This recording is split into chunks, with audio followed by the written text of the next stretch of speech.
नमस्कार, स्वागत है आप सभी को पॉलिटिक्स का सेशन में। और आज मैं आप लोगों के लिए एक मेन इम्पॉर्टेंट टॉपिक लेकर आई हूँ। उस टॉपिक का नाम है राष्ट्रपति यानी प्रेसिडेंट। राष्ट्रपति संघीय कार्यपालिका के अतिरिक्त पढ़ना है।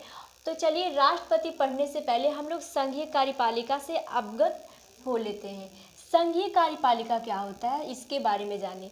जैसा कि हम लोगों को सभी को पता है कि भारत में संसदीय शासन प्रणाली यानी लोकतंत्रात्मक शासन प्रणाली की व्यवस्था की गई है।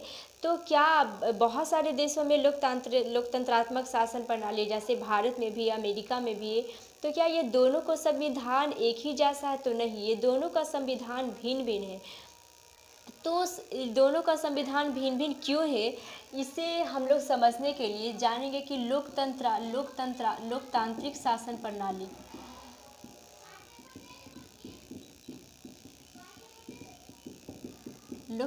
शासन प्रणाली कितने प्रकार का होता है। तो लोकतांत्रिक शासन प्रणाली दो प्रकार के होता है। कौन कौन? एक संसदीय सरकार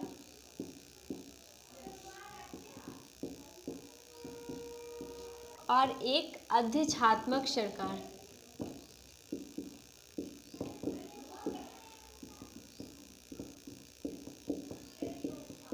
लोकतांत्रिक शासन प्रणाली को कितने भागों में डिवाइड किया गया? संसदीय सरकार और अधिष्ठात्मक सरकार। संसदीय सरकार बोले तो पार्लियामेंट्री सिस्टम ऑफ गवर्नमेंट, और अधिष्ठात्मक सरकार बोले तो प्रेसिडेंटल फॉर्म ऑफ गवर्नमेंट। संसदीय सरकार क्या होता है? तो संसदीय सरकार में क्या होता है कि यहाँ का जो कार्यपालिका शक्ति होता है वो राष्ट्रपति में निहित होता है। किसमें? संसदीय सरकार में संघ की कार्यपालिका शक्ति राष्ट्रपति में निहित होती है, जबकि वास्तविक शक्ति मंत्रिपरिषद में होता है, और मंत्रिपरिषद ही कार्यपालिका का वास्तविक शक्ति का प्रयोग करता है। क्योंकि राष्ट्रपति तो संवैधानिक एवं औपचारिक रूप से कार्यपालिका का प्रमुख होता है, लेकिन मंत्रिपरिषद का हेड कौन होता है? मंत्रिपरिषद का हेड प्रधानमंत्री होता है। और लोकतंत्रात्मक शासन व्यवस्था में सभी मंत्रिपरिषद लोकसभा के प्रति उत्तरदायी होते हैं। और ये शासन कहाँ? ये जैसे भारत में है, भारत, ब्रिटेन, बहुत सारे देशों में है। और अब जानेंगे हम लोग अधिष्ठात्मक शासन व्यवस्था के बारे में। अधिष्ठात्मक शासन व्यवस्था अमेरिका में है। अधिष्ठात्मक शासन व्यवस्था में क्या होता है कि यहाँ राष्ट्रपति होते हैं और वही राष्ट्र का प्रमुख और सरकार का प्रमुख दोनों होते हैं। जबकि संसदीय शासन प्रणाली में क्या होता है कि राष्ट्र का प्रमुख राष्ट्रपति होते हैं तथा सरकार का प्रमुख ये प्रधानमंत्री होते हैं। लेकिन अधिष्ठात्मक शासन व्यवस्था में राष्ट्र और सरकार दोनों का प्रमुख राष्ट्रपति होता है। तो हम लोग अधिष्ठात्मक सरकार के बारे में बोलेंगे कैसे? तो बोलेंगे कि वह शासन व्यवस्था जिसमें कार्यपालिका का प्रमुख अपनी नीति, निर्णयों एवं कार्यों के लिए विधायिका से स्वतंत्र होता है। यानी ये विधायिका के प्रति उत्तरदायित्व नहीं, यानी ये विधायिका के प्रति जवाबदेही नहीं होता है। जबकि संसदीय शासन प्रणाली में प्रधानमंत्री जो होते हैं वो विधायिका के बहुमत दल के नेता होते हैं, और अगर ये कुछ भी करेंगे तो ये विधायिका के प्रति जवाबदेही होगी। जबकि अधिष्ठात्मक शासन व्यवस्था में ऐसा नहीं होता, यानी अधिष्ठात्मक सरकार में। अब संसदीय सरकार और अधिष्ठात्मक सरकार के अतिरिक्त एक और भी कार्यपालिका है। वो कौन सी कार्यपालिका है? तो वो है बहुल कार्यपालिका। बहुल कार्यपालिका सरकार कहाँ है? तो ये है स्विट्जरलैंड में।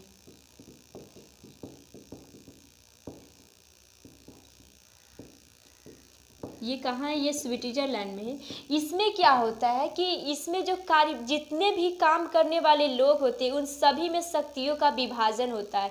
यानी बहुल कार्यपालिका में क्या होता है कि इसमें शक्ति किसी एक व्यक्ति में संकेंद्रित न होकर जितने भी कार्यपालिका होते हैं उन सभी को सभी में बांट दिया जाता है। यानी सभी की शक्ति समान होती है।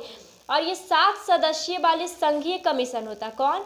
ये जो बहुल कार्यपालिका होता है वो 7 सदस्यीय वाले संघीय कमीशन होता है, और इसमें सभी को अध्यक्ष बनने का अवसर प्राप्त होता है तथा सभी का कार्यकाल और ये जो कार्यकाल और ये शक्ति होता है वो सभी इक्वल होता है ये बहुल कार्यपालिका में।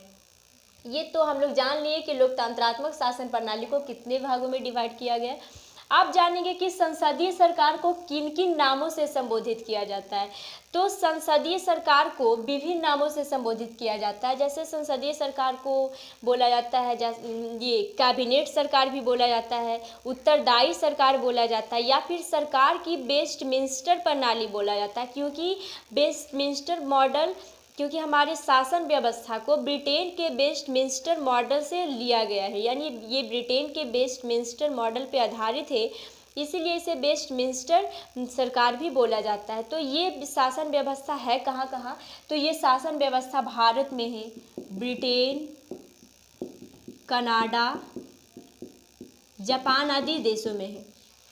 अब अध्यक्षात्मक सरकार को क्या क्या बोला जाता है, यानी जहाँ पे सिर्फ राष्ट्रपति होते हैं, राष्ट्रपति सरकार को क्या क्या बोला जाता है, तो इन्हें गैर उत्तरदायी या फिर गैर संसदीय या फिर निश्चित कार्यकारी व्यवस्था भी बोला जाता है। और ये व्यवस्था कहाँ कहाँ है, तो ये व्यवस्था है अमेरिका में,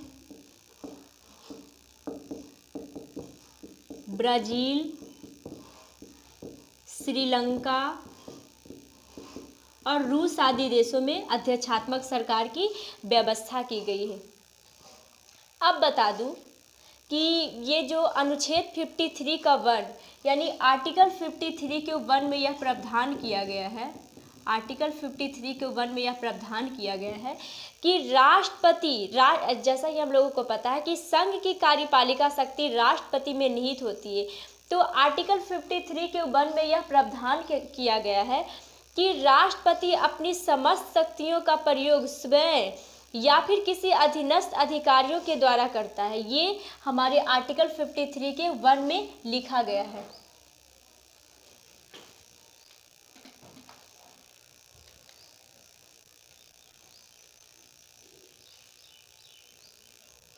अब हम लोग जानेंगे कि हमारा भारत का जो संविधान है वो किस देश से लिया गया है। तो बता दूं कि भारत का जो संसदीय शासन व्यवस्था है वो ब्रिटेन के संविधान से लिया गया है।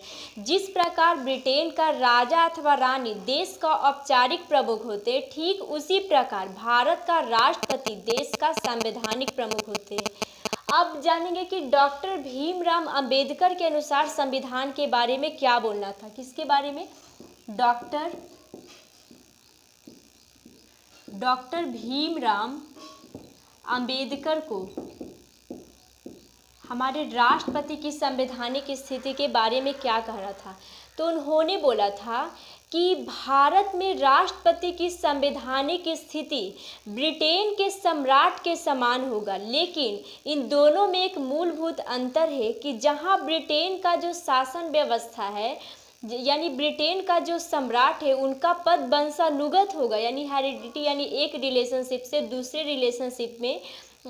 रिलेशनशिप यहाँ पे उम्मीदवार के रूप में चयन किए जाएंगे। वही राष्ट्रपति का जो संवैधानिक स्थिति होगा वो संविधान के द्वारा निर्वाचित होकर आएगा। तो इसीलिए तो भारत में संसदीय शासन प्रणाली के अतिरिक्त, यानी लोकतंत्रात्मक शासन प्रणाली के अतिरिक्त यहाँ पे गणराज्य का भी स्थापना किया गया। गणराज्य यानी रिपब्लिक की स्थापना की गई है कि कोई भी व्यक्ति अपने मन से, यानी कोई भी व्यक्ति अपनी योग्यता के अनुसार किसी भी पोस्ट पे वो जा सकता है, यानी किसी भी सेवा देने का अधिकार है किसी भी व्यक्ति को, बस उसके लिए उसकी योग्यता होनी चाहिए। तो ये डॉक्टर भीमराव अंबेडकर बोले थे भारत के राष्ट्रपति की संवैधानिक स्थिति के बारे में। अब हम लोग संघीय कार्यपालिका के बारे में देख रहे हैं। तो संघीय कार्यपालिका बता दूं कि ये भाग 5 के अंतर्गत पढ़ना है, ये भाग 5 के अंतर्गत पढ़ना है। और अनुच्छेद 52 से 78 तक संघीय कार्यपालिका का प्रावधान भाग 5 में, और अनुच्छेद 52 से 78 तक इसका प्रावधान किया गया है। अब हम लोग आगे देखेंगे राष्ट्रपति के बारे में।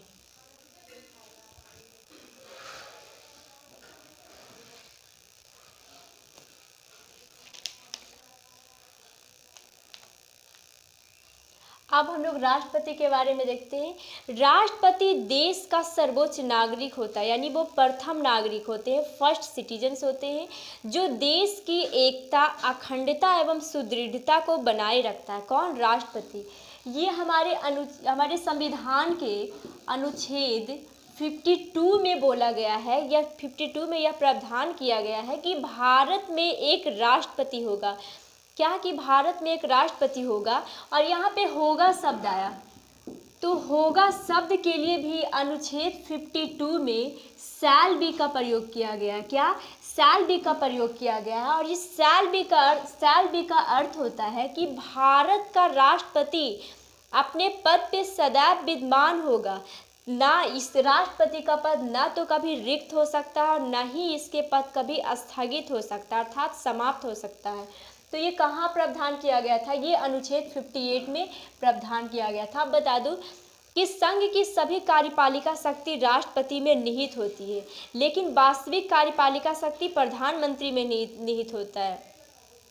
तो और अनुच्छेद 53 के 1 में ये प्रावधान किया गया, मैं पहले भी बता चुकी हूँ। अनुच्छेद 53 के 1 में यह प्रावधान किया गया कि संघ की कार्यपालिका शक्ति जो राष्ट्रपति में निहित होती है, वह इसका प्रयोग स्वयं या फिर अपने अधीनस्थ अधिकारियों के द्वारा करता है। कौन? राष्ट्रपति। और किस अनुच्छेद के अंतर्गत? अनुच्छेद 53 के 1 के अंतर्गत। अब हम लोग देखेंगे राष्ट्रपति की अहर्ताएं की बात करें तो क्वालिफिकेशंस यानी योग्यता, यानी राष्ट्रपति पद पे जाने के लिए क्या क्या योग्यता होनी चाहिए, तो इसका वर्णन संविधान के अनुच्छेद 58 में किया गया है। राष्ट्रपति की अहर्ताएं का वर्णन संविधान के अनुच्छेद 58 में किया गया, और इसकी निम्नलिखित अहर्ताएं होती है। जैसे वह फर्स्ट तो वो भारत का नागरिक हो, सेकंड वह कम से कम 35 वर्ष की आयु पूरी कर चुका हो, और थर्ड कि वह किसी भी लाभ के पद पे ना हो, और वह कि लोकसभा के सदन के सदस्य बनने की योग्यता रखता हो। तो ये हो गया राष्ट्रपति से संबंधित कुछ इन्फॉर्मेशन। तो आप लोग देखकर बताइए कि मेरी ये छोटी सी इन्फॉर्मेशन आप लोगों को कैसा लगा। क्या आप लोग को ये नॉलेज दे सकता है? अगर नॉलेज देता है तो प्लीज़ मेरे चैनल को सब्सक्राइब कीजिए, मेरे वीडियो को लाइक कीजिए, और अदर के पास शेयर करना ना भी भूलें। तो फिर मिलते हैं हम लोग अगले वीडियो के साथ, तब तक के लिए थैंक्स।